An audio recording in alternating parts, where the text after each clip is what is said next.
За дараах бодлогуудыг бодъё. 10-ийн 14 дугаар бодлого тэгс үндэст гурвалжны 1 хурц өнцөг нь нөгөөдгөөс 2 дахин их бол эдгээр өнцгүүдийг олоо гэнэ. За тэгэхээр тэгс үндэст гурвалжин зур нь хэдвүлээ? За ингээд тэгс үндэст гурвалжнаа зурчлаа.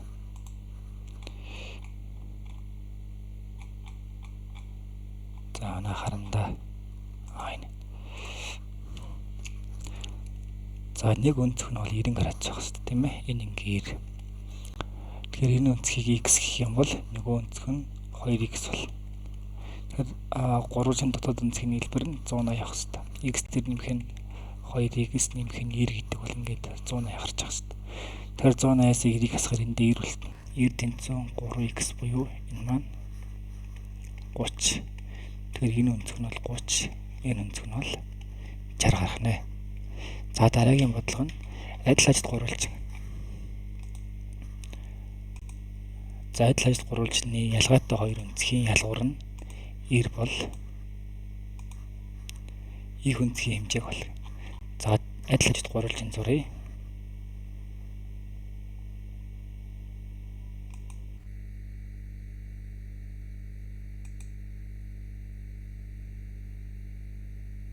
Хоёр тал нь ижилхэн багс. За энэ баг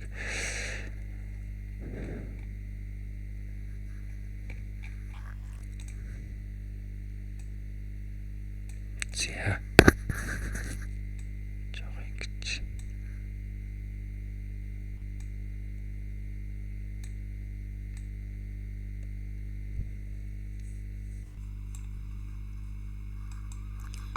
за ингэж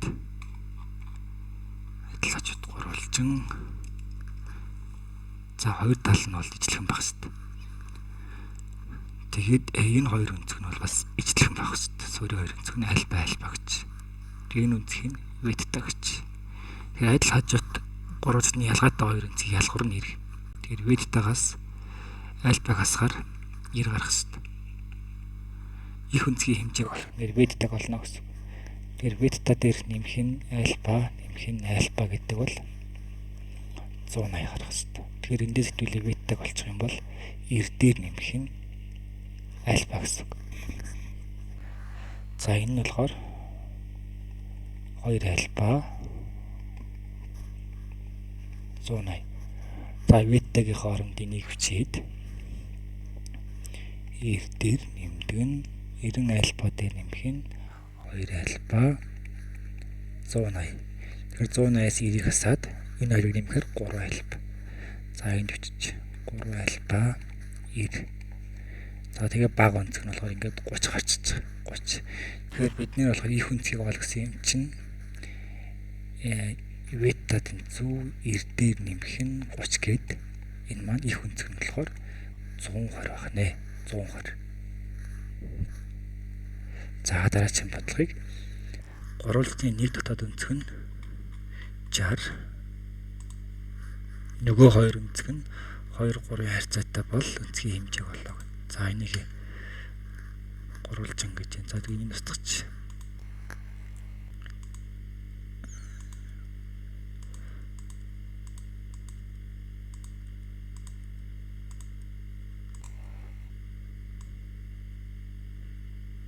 За ингээд адил талт биш болгоч.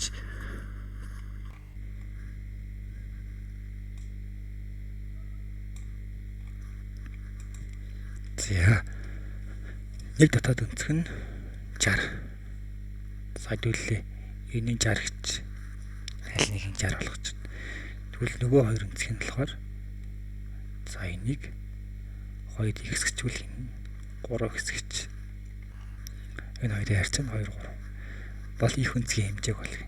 Тэгэхээр 60 дээр нэмдэг нь 2x гэдэг нь 3x гэдэг бол 180 гарах хэрэгтэй. 180. Ингээд 5 180-аас 60-ыг хасахаар 120. Тэгэхээр 5x тэнцүү 120-ыг хуваах нь 5 дугаарч байна.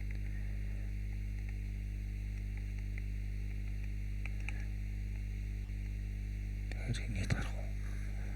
24.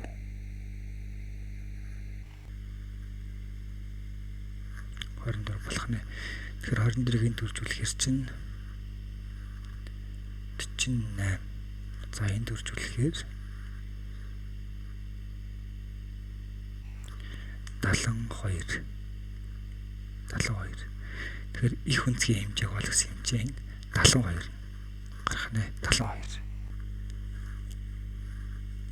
2 3 5. За дараачих нь бодъё.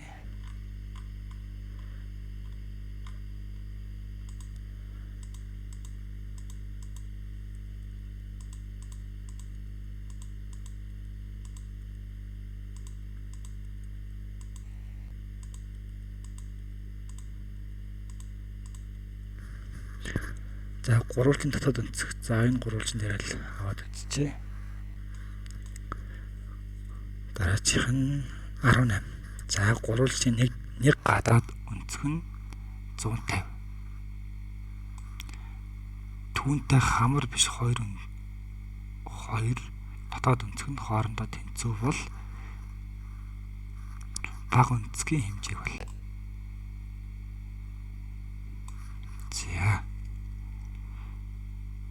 За тэгэхээр энэ дээр гадаад өнцөг ороод ирлээ. За тэгвэл дэс ингэж энэ хоёрын хооронд гэж.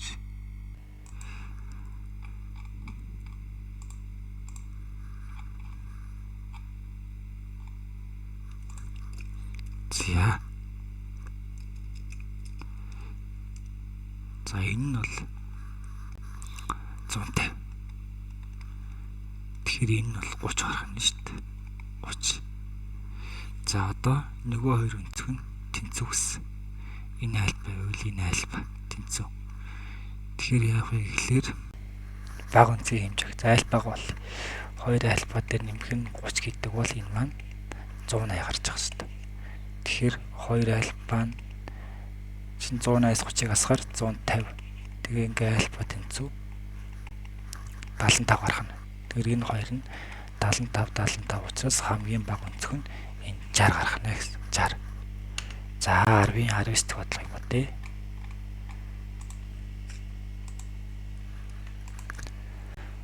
Гурвалжны дотоод өнцгүүд нь 2 3 5 харьцаатай бол гурвалжны бага өнцөгтөө хамар байдаг гадаад өнцгийг олоо. За тэгэхээр хэдүүлээ гэхэд бага өнцгөө олох юм. За энэ дээр гурвалжин зорчээ.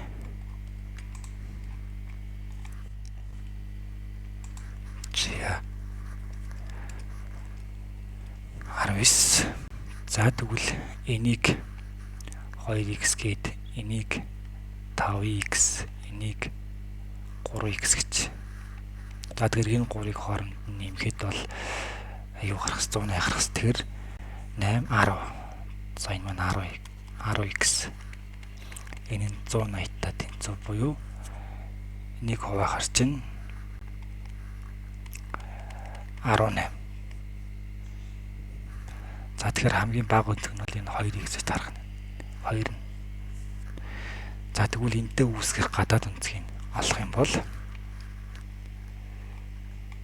180-аас 18 гэдэг чинь 18-ыг 2 дөржүүлэхээр 36 гэсэн үг. Тэгэхээр энэ өнцөг нь бол 36. Тэгвэл энэтхийг олох юм бол 180-аас 36-ыг хасаад 144. Гадаад өнцөг нь 144 болох нэ. За дараагийн бодлого нь 1-ийн 20. 10-ийн 20. За.